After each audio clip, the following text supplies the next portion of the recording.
Hello बच्चों, let's read the question first. The question states, which of the following bacteria help in nitrogen fixation? Four options are given. First is Azotobacter, second is Rhizobium, third is Azospirillum and fourth is Lactobacillus. Question में पूछ रहे हैं कि कौन से bacteria जो हैं वो हेल्प कर रहे हैं नाइट्रोजन फिक्सेशन में। चार ऑप्शन दिए हुए हैं, उनमें हमें करेक्ट सेट ऑफ बैक्टीरिया को चूज करना है and we have to answer the question. So for this question, we will understand the key concept about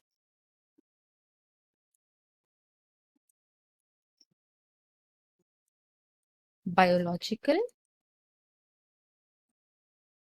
nitrogen fixation. So nitrogen fixation is basically the process of conversion of atmospheric nitrogen into nitrates, nitrites, and ammonia. Now, nitrogen fixation of is basically of two types. First is biological and there is abiological or abiotic type of nitrogen fixation. So जो abiotic type of nitrogen fixation है, that involves lightning and industrial nitrogen fixation, whereas biological nitrogen fixation involves the microorganisms.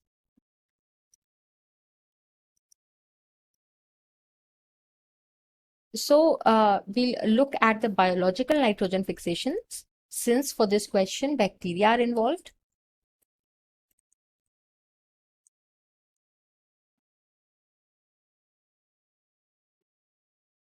तो biological nitrogen fixation जो है ये दो तरह से होता है।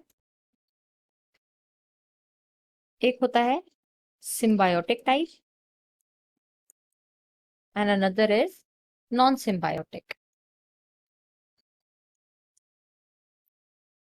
तो symbiotic type of nitrogen fixation में क्या होता है कि जो माइक्रो ऑर्गेनिज्म है और जो प्लांट्स हैं वो सिम्बायोटिक रिलेशनशिप में होते हैं, which means that they are codependent on each other, such as the microorganism will provide the fixed nitrogen to the plant and the plant will in turn provide carbohydrate to the microorganisms.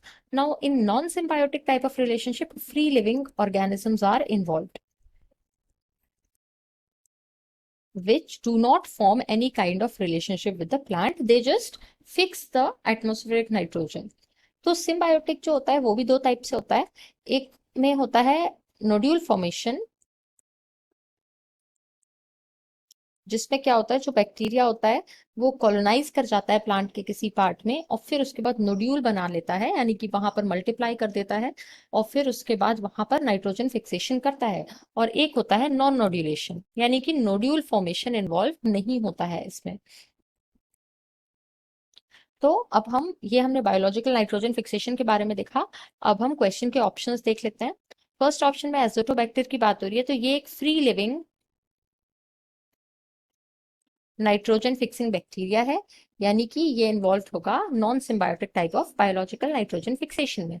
फिर उसके बाद rhizobium जो है ये root nodule form करता है, root में nodules form करता है और यानी कि ये होगा एक symbiotic type of nitrogen fixing bacteria with nodule formation. Third में एसोस्पेरिलियम की बात हो रही है, तो this is also a free living which fixes nitrogen without any symbiotic relationship, तो ये भी नॉन सिम्बायोटिक का एग्जाम्पल है। फिर उसके बाद फोर्थ ऑप्शन में लैक्टोबैसिलस की बात हो रही है, तो lactobacillus is the bacteria that is involve in the conversion of milk to curd. तो ये जो बैक्टीरिया है इसका नाइट्रोजन फिक्सेशन में फंक्शन नहीं है, तो ये हमारा आंसर नहीं होगा। फिर अब हमारे पास फर्स्ट सेकेंड एंड थर्ड जो ऑप्शन में बैक्टीरिया है वो ऐसे हैं जो नाइट्रोजन फिक्सेशन करते हैं। तो ऑप्शंस देख लेते हैं। फर्स्ट ऑप्शन में फर्स्ट सेकेंड एंड फोर्थ लिखा हुआ है, तो ये हमारा आंसर नहीं होगा। सेकेंड में सेकेंड थर्ड एंड फोर्थ लिखा हुआ है, तो ये भी आंसर नहीं होगा। थर्ड ऑप्शन में सेकेंड एंड फोर्थ लिखा हुआ है, so this will also be wrong. Fourth option में फर्स्ट सेकेंड एंड थर्ड लिखा हुआ है, सो the right and final answer to this question will be option number D. Hope you understood it well. All the best.